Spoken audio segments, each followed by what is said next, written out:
Então hoje vamos estar vendo ali os ensaios, tá, que a gente faz ali nos elementos do sistema elétrico de potência para tá achando as impedâncias de sequência positiva, negativa e zero, né? Então cada elemento do sistema elétrico ele vai ser ensaiado e representado por três impedâncias, né? Que são essas três aqui, de sequência positiva, negativa e zero. Os principais elementos ensaiados eles são os geradores, né? As linhas de transmissão e os transformadores. Então cada um desses elementos vai ser composto por três impedâncias que a gente vai descobrir ali através dos ensaios. Cada impedância de sequência se opõe à passagem da sua respectiva corrente de sequência. Então, por exemplo, a impedância de sequência negativa vai se opor à passagem da corrente de sequência negativa e assim por diante, né?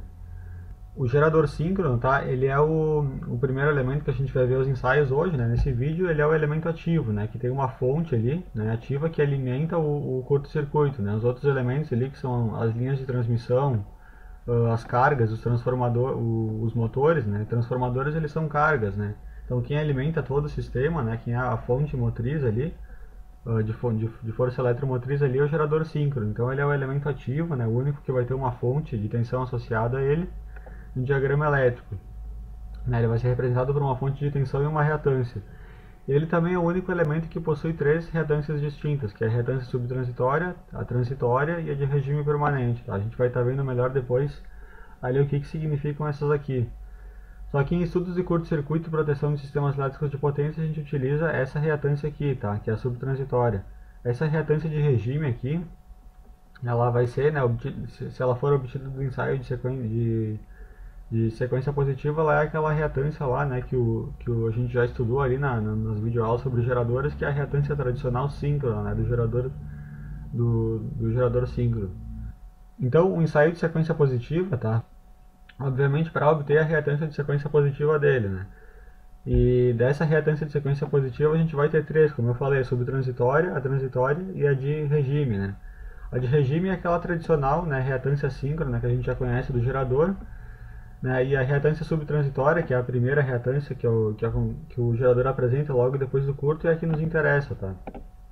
Porque as correntes a gente vai calcular as correntes de curto com base nessa reatância aqui subtransitória, porque o sistema de proteção ali ele tende a atuar ali logo no período subtransitório, né, da corrente. Então, basicamente o que nos interessa para para diagramas de curto-circuito é a reatância subtransitória do gerador, né?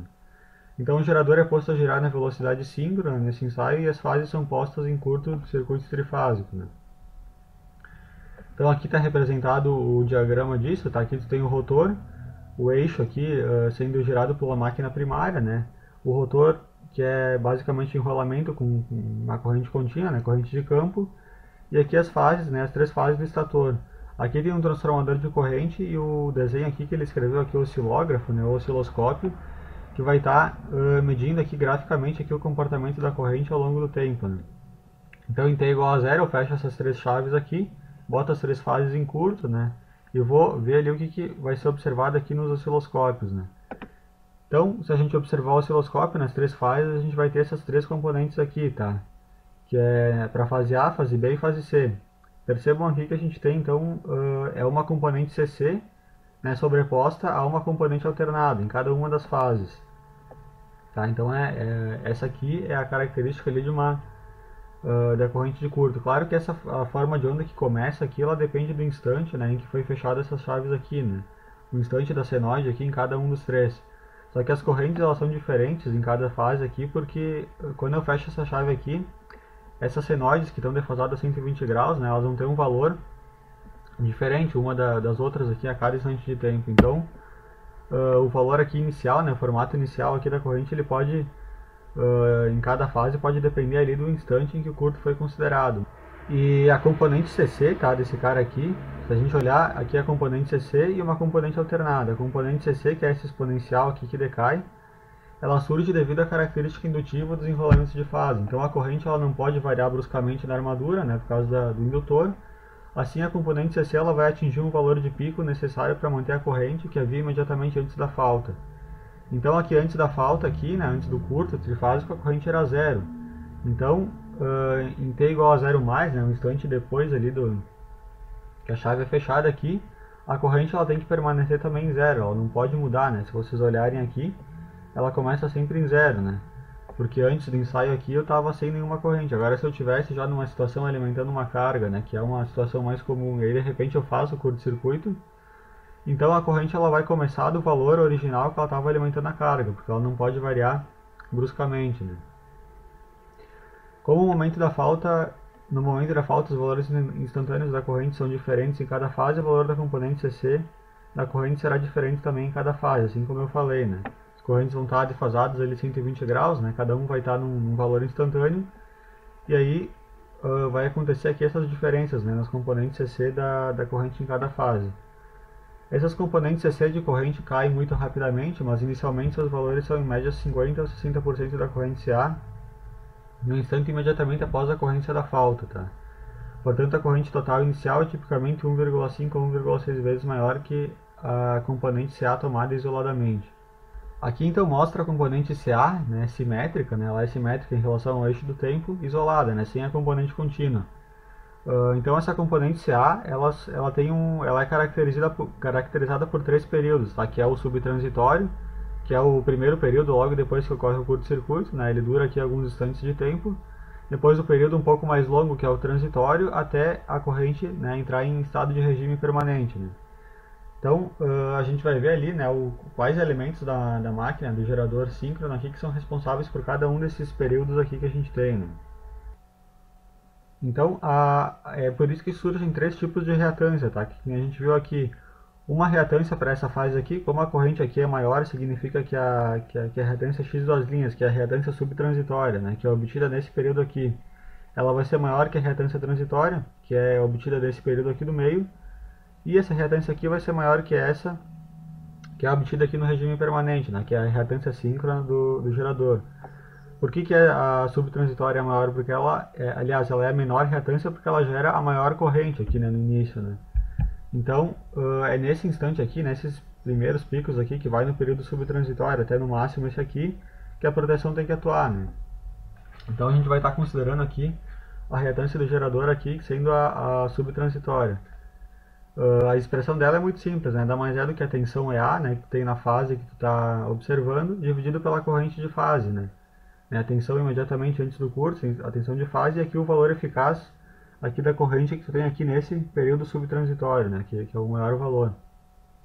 Então, considerando só aquele período subtransitório, né, todos os enrolamentos do gerador eles vão contribuir para as correntes ali desse período, né. A armadura, né, tem três enrolamentos, enrolamento de armadura, enrolamento de campo e enrolamento amortecedor. O enrolamento amortecedor ele é alocado na cabeça do polo do rotor e em curto-circuito. No regime permanente, girando a velocidade síncrona, nenhuma tensão e corrente são induzidas nesse enrolamento, né? Porque se tu imaginar ali que esse enrolamento ele está girando ali na mesma velocidade que o campo, né? A velocidade do campo magnético girante do estator, a velocidade relativa entre os dois é zero, né? Logo tu não tem a tensão induzida nesse enrolamento.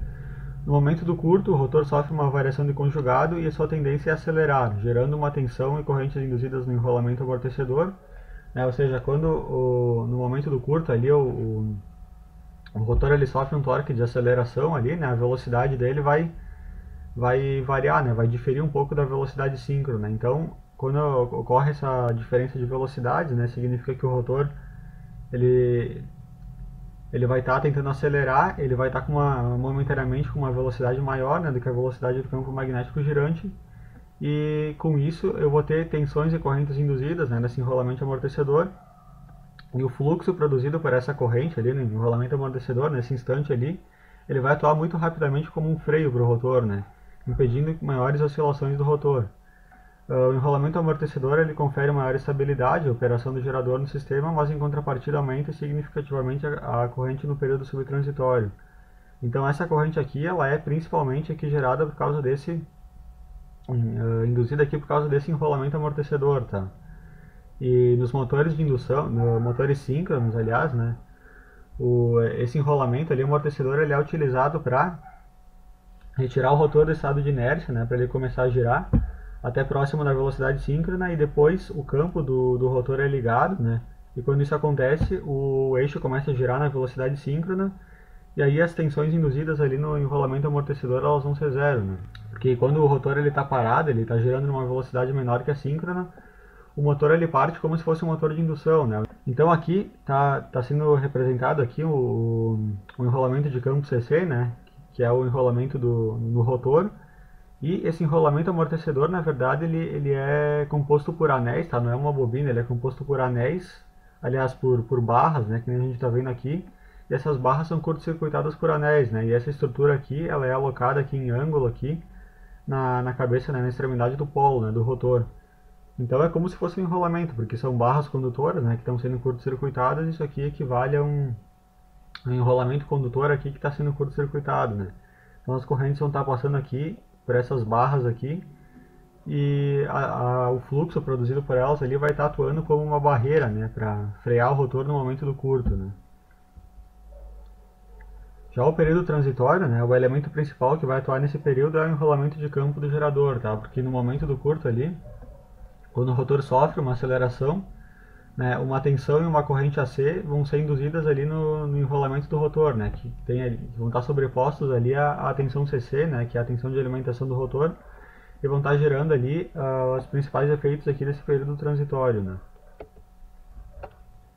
Aqui só uma curiosidade referente ao disjuntor de proteção, né, ele deve atuar ainda no período subtransitório, né, para evitar que os danos causados pela alta corrente ali eles sejam muito graves, né, que eles sejam destrutivos para os condutores, para o sistema, enfim. Esse disjuntor ele deve ter a capacidade de interrupção compatível com o nível da corrente de curto, né, que é essa corrente aqui, e a tensão, né, medida imediatamente antes, né, tensão na rede medida imediatamente antes do curto, né. Então a capacidade desses disjuntores aí, ela é dada em MVAs, tá?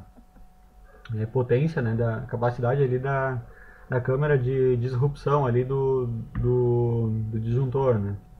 Então, quanto mais perto, tá, dos geradores, mais os efeitos do período transitório e subtransitório são sentidos, tá?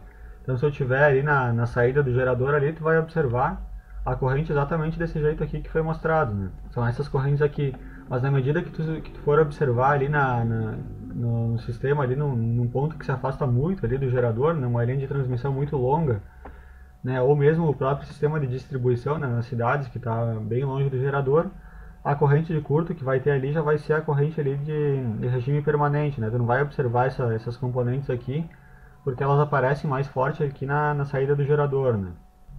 Então na próxima aula vamos estar continuando, tá mostrando ali como é que fica aqui os modelos de sequência positiva, negativa e zero do gerador, para o vídeo não ficar muito longo, e é isso aí, até a próxima.